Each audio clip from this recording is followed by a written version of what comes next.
Hello दोस्तों, मैं Vinod Kumar VK reader channel Gonda आप लोग का स्वागत है। दोस्तों, मैंने जैसे कि पहले मनोविज्ञान के कुछ महत्वपूर्ण प्रश्न लाया था जो पहले वीडियो में दिया हुआ।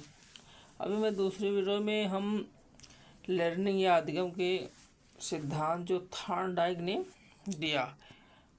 थॉर्नडाइक के 3 सिद्धांत बहुत महत्वपूर्ण है जो टेट के परीक्षाओं में अक्सर आया करते हैं।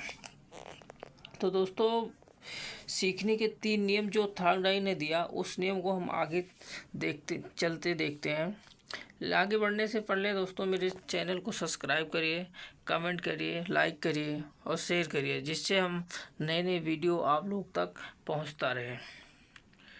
तो देखिए दोस्तों, सीखने के जो 3 नियम थे थॉर्नडाइक ने, उन्होंने 3 नियम का नाम है अभ्यास का नियम, तत्परता का नियम और प्रभाव का नियम। एक एक नियम करके चर्चा करते हैं। अभ्यास का नियम ऐसे नियम जो किसी भी कठिन कार्य को देख कर डर लगता है तो उस कार्य को बार बार करने से जो सरल हो जाए तथा उद्दीपन और अनुक्रिया का संबंध मजबूत होता है और कठिन को सरल में बदलने के कार्य को अभ्यास का नियम कहते हैं।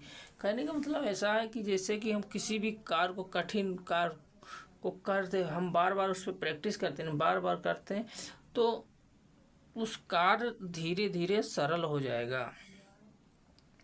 जैसे हम कोई एक पत्थर को धीरे धीरे हम काटते धीरे धीरे एक बार कट ही जाता है।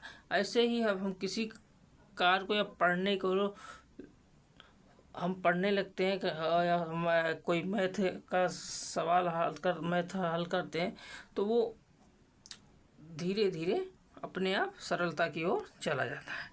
अगला नियम है तत्परता का नियम। तत्परता का नियम ऐसा नियम कि जैसे हम किसी कार्य करने के लिए हम तत्पर हो जाएं।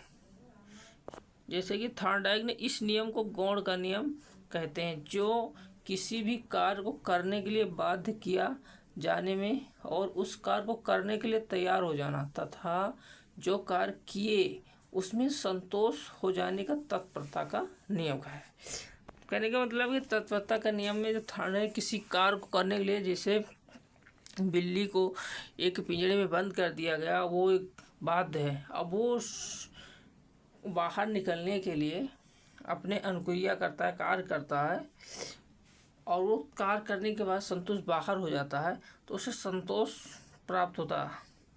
तो ऐसे नियम को, ऐसे कार्य को हम तत्परता का नियम कहते हैं।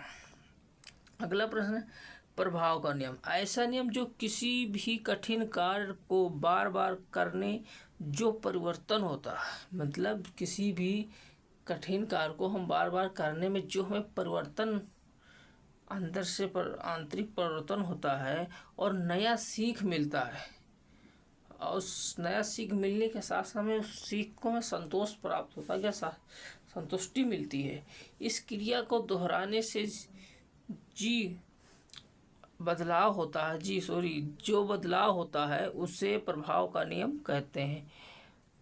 मतलब जो हम किसी कार्य को करने के बाद जो उसमें हमें संतुष्टि मिलती है, बदलाव होता है, चेंजिंग आता है, ऐसे ही हम प्रभाव का नियम कहते हैं।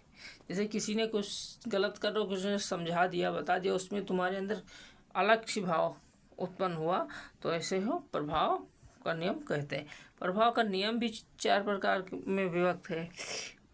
नंबर 1 है बहुक्रिया का नियम, नंबर 2 मनोवृत्ति का नियम, नंबर 3 सादृश्य का नियम और नंबर 4 साहचर्य का नियम। तो ये 4 भागों में ही विभक्त है। आओ एक एक करके देखते हैं। बहुक्रिया का जो नियम है, किसी भी प्राणी को बार बार क्रिया, मैंने बहुक्रिया का मतलब बहुत बार, कई बार ट्राई किया सीख लेता है या उसे अनुभव हो जाता है कि इस काम को ऐसे करने से ऐसा होगा, तो वो बहुक्रिया के सिद्धांत में आता है और सीख लेता है और सरल सफलता मिलता है। इससे बहुक्रिया का सिद्धांत कहते हैं। अगला है मनोवृत्ति का नियम। मनोवृत्ति का नियम या तत्परता का नियम एक ही है। ऐसे में प्राणी क्रिया करता है और परेशान भी होता है, किसी भी कार्य करने के लिए परेशान भी होता है, क्रिया करता है। यह कार्य करने की जिज्ञासा और उसे मनोवृत्ति का नियम होता है। जैसे कि किसी भी प्राणी या कोई कार्य करने के लिए तत्पर होता और उसके अंदर जिज्ञासा पैदा होता कि हम इस कार्य को कर लेंगे, और उस कार्य करने के लिए तो परेशानी आएगी ही, तो इसलिए करने के लिए जो परेशान होता है, क्रिया करता है, वो मनोवृत्ति का नियम कहलाता है। अगला है सादृश्य का नियम। ऐसा नियम सादृश्य मैंने दिखने वाला ना दिखने वाला।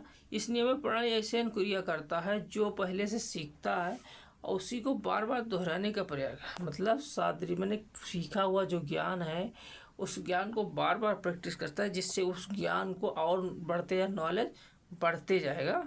तो इससे नियम, ऐसे ही कार्य को अनुक्रिया को सादृश्य का नियम कहते हैं।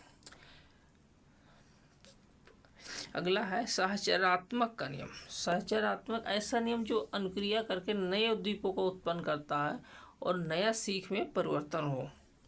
मतलब ऐसा कार्य करें जो हम नया कुछ उत्पन्न हो। जैसे कि हम किसी कार्य को, एक छोटा कार्य ले ले, किसी भी वस्तु को हम मान ले पेड़ का वो लकड़ी है, लकड़ी को हम उसको काट के एक अच्छा सा चित्र बना दें या उसकी डिजाइनिंग कर दें, तो उसमें जो हमें सीख मिलती है कि परिवर्तन आ गया लकड़ी में, तो ऐसे नियम को सहचर्य का नियम कहते हैं। धन्यवाद दोस्तों। मेरे चैनल को सब्सक्राइब करिए, कमेंट करिए, लाइक करिए। धन्यवाद।